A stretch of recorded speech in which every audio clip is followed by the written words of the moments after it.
Carolyn Doobie here. What's the play for today? Today I'm going to be talking about deli paper and how I use that in my art journal. Now, deli paper, if you're not familiar with it, is a really thin kind of paper that delis would use to wrap up sandwiches or baked goods or that kind of thing. And it's a dry wax paper and it's basically translucent. So it's stronger than tissue paper, but you can still see through it, which makes it an awesome thing to use in your art. Now, when I'm coloring or I'm putting paint onto deli paper, it's usually taking a cleanup print or making a print on a gel plate, or it might be cleaning off a stencil, that kind of thing. So what you're going to see in this video is I'm going to take a piece of deli paper that has a pattern or play on it from cleaning off my plate from doing something who knows when. And then I also have a pattern that's already on my art journal page that I made with a stencil. And you're going to see how the layers and being able to see from the underneath or the underlayer, because you can see through the deli paper. Well, you know what? Enough of my trying to explain it. You'll see exactly in the video.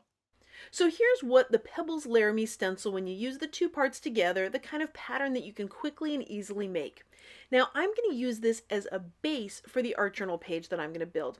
Now I've got these here, and I've also got this piece of deli paper that has some scraps and cleanup from when I was doing a gel print. Now by itself, the deli paper is fine, but it's going to be wonderful when combined with the pattern behind it.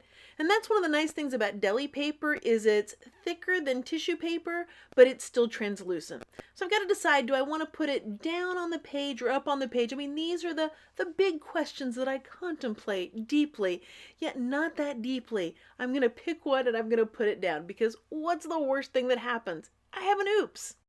I'm going to load up gel medium on the page. Now what I could do is very carefully do one area, make sure it's completely even and smooth and adhere some of the deli paper, and then carefully do another area. That's just not my kind of patience.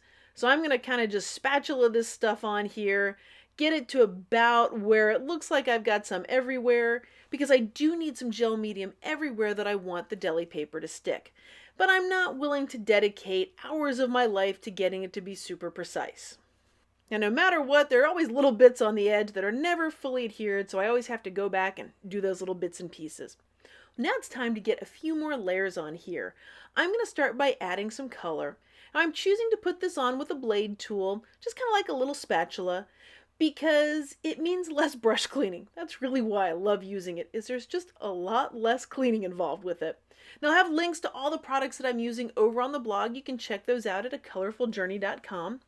Now, as much fun as it is to use a tool to apply paint, there's something for me that just can't ever replace using your fingers. And I really like how paint feels on my fingers, so it's pretty easy to talk me into doing that.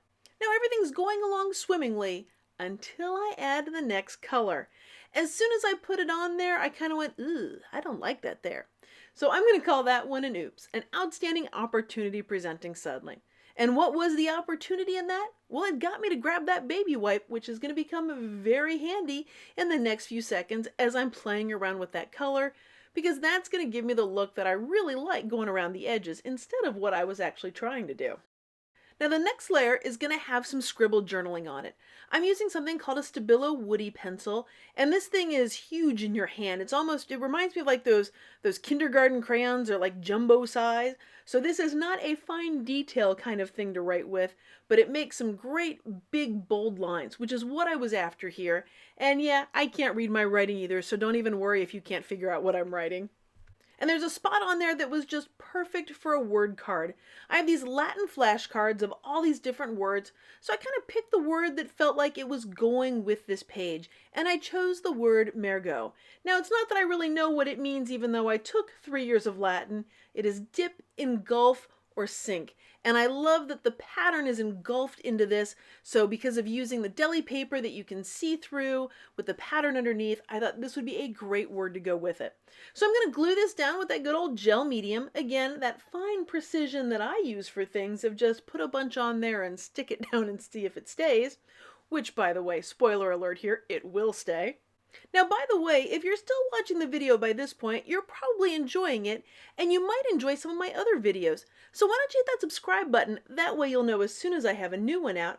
And hey, if you're liking what you're seeing, you like this loose and free way of kind of doing things, check out my blog over at acolorfuljourney.com and get signed up for my newsletter. Now, of course, all that plain old white space that's on that flashcard, it is not going to last here. I'm going to put some color on that using those Stabilo woody pencils, and I'm going to call this page complete for now. Well, thanks so much for joining me today and letting me be a part of your colorful journey.